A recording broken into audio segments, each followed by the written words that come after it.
وقال الرسول، اور اللہ کی بارگاہ میں اللہ کے نبی بھی یہ فریاد کریں گے، یا رب، اے میرے رب، ان قوم اتخذوا هذا القرآن مہجورا، کہ بے شک میری قوم نے اس قرآن سے ہجرت اختیار کر لی تھی۔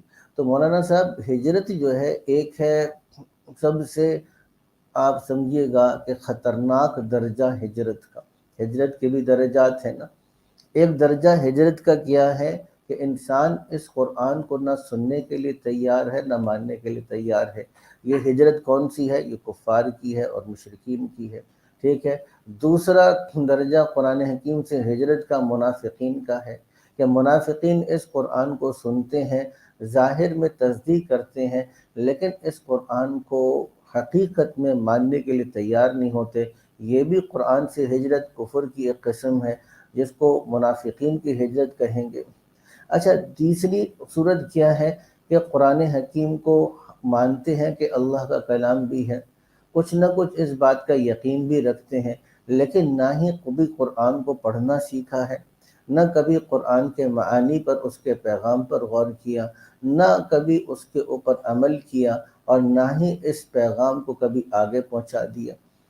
تو یہ کون سے لوگ ہیں؟ یہ انتہائی گناہ گار لوگوں کی ہجرت ہے، گناہ گار لوگوں کی ہجرت ہے۔ مسلمان تو ہیں لیکن گناہ گار لوگوں کی ہجرت ہے، کہ نہ قرآن حکیم کو پڑھنا بھی ان کو نہیں آتا، کہ قرآن حکیم کو سمجھنا بھی نہیں آتا، اور قرآن حکیم کو پر عمل بھی نہیں سیکھا، اور قرآن حکیم کی زندگی کو، پیغام کو آگے پہنچانے کی بھی محنت نہیں کی۔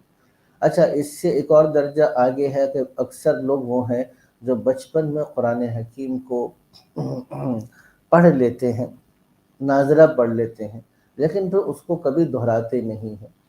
یہ کبھی پڑھتے ہیں، رمضان آ گیا تو تلاوت کرتے ہیں، لیکن قرآن حکیم کو سمجھتے نہیں ہیں، اور نہ ہی اس پہ عمل کرنے کی کوشش کرتے ہیں، اور نہ قرآن حکیم کے پیغام کو آگے لے کے جاتے ہیں۔ تو یہ بھی ایک قسم کی ہجرت ہے قرآن حکیم سے۔ اسی طریقے سے بعض لوگ وہ ہیں جو قرآن حکیم کو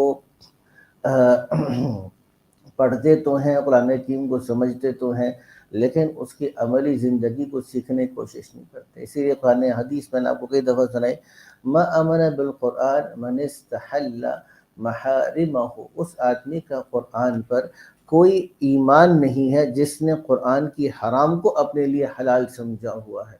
اور اسی طریقے سے حضرت شیخ الحدیث مولانا ذکر کاندھلوی نے لکھا کہ جب آدمی لعنت اللہ علی الکاذبین یا لعنت اللہ علی الظالمین پڑھتا ہے، اور خود ہی جھوٹا ہے اور خود ہی ظالم ہے، تو خود پڑھتے کیا کر رہا ہے؟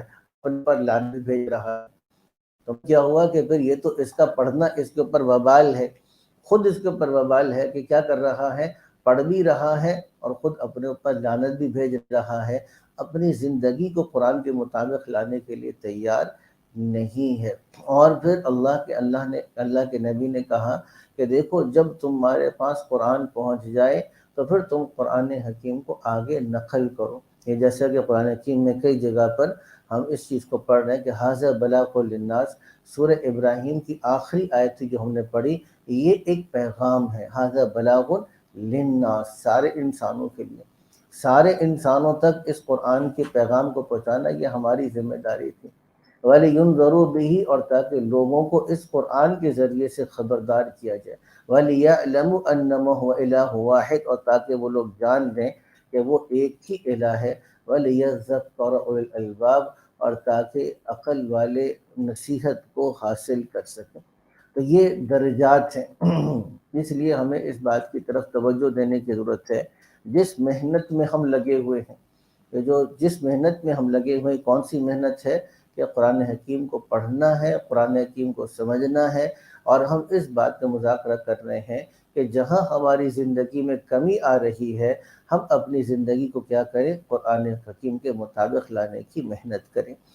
اور قرآن حکیم کے مطابق لانے کی محنت میں کیا کرنا پڑے گا؟ دیکھیں، دو چیزیں ہیں، ایک ہے قرآن حکیم کو آگے پھیلانا، اس میں اعلیٰ درجہ کون سا ہے؟ جو ہماری بچیاں اور یہ طلباء کرام مدارس دینیہ میں پڑھتے ہیں اور پورا کا پورا تفصیلی علم حاصل کرتے ہیں، عربی پڑھتے ہیں، فقہ پڑھتے ہیں، اصول فقہ پڑھتے ہیں، اصول حدیث پڑھتے ہیں، حدیث پڑھتے ہیں، تفسیر پڑھتے ہیں، اصول تفسیر پڑھتے ہیں، ساری تفسیر پڑھ کے 6 سال 7 سال ہماری بچیاں پڑھتی ہیں، 8 سال 9 سال ہمارے بچے پڑھتے ہیں، عالم بنتے ہیں، اور پھر یہ علم تفصیلی علم دیتے ہیں، فتویٰ بھی دیتے ہیں، مسائل بھی بتاتے ہیں، تفسیر بھی پڑھاتے ہیں، حدیث پڑھاتے ہیں۔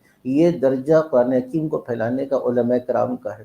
اور دوسرا ایک عام آدمی ہے جو تبلیغ میں 6 نمبر لگاتا ہے، وہ قرآن حکیم کا ترجمہ تو نہیں پڑھاتا، لیکن قرآن حکیم کا بنیادی پیغام ہے جو لوگوں تک پہنچا رہا ہوتا ہے۔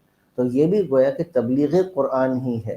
تو 6 نمبر بیان کر رہا ہے، وہ قرآن کا ترجمہ تو نہیں پڑھا رہا، وہ قرآن حکیم کی تفسیر تو نہیں پڑھا رہا، لیکن وہ کیا کر رہا ہے، وہ قرآن حکیم کی جو پیغام ہے وہ لوگوں تک آگے پہنچا رہا ہے۔ تو اس لیے ہمیں جہاں پر علماء کرام کے پاس قرآن حکیم کو سمجھنے کی محنت کرنی ہے، وہاں پہ اپنی زندگی کو قرآن کے مطابق لانے کے لیے ہم نے کیا کرنا ہے، دعوت اور تبلیغ کی محنت اور مشائخ کے ساتھ بھی جڑنا ہے۔ آگے چلیے۔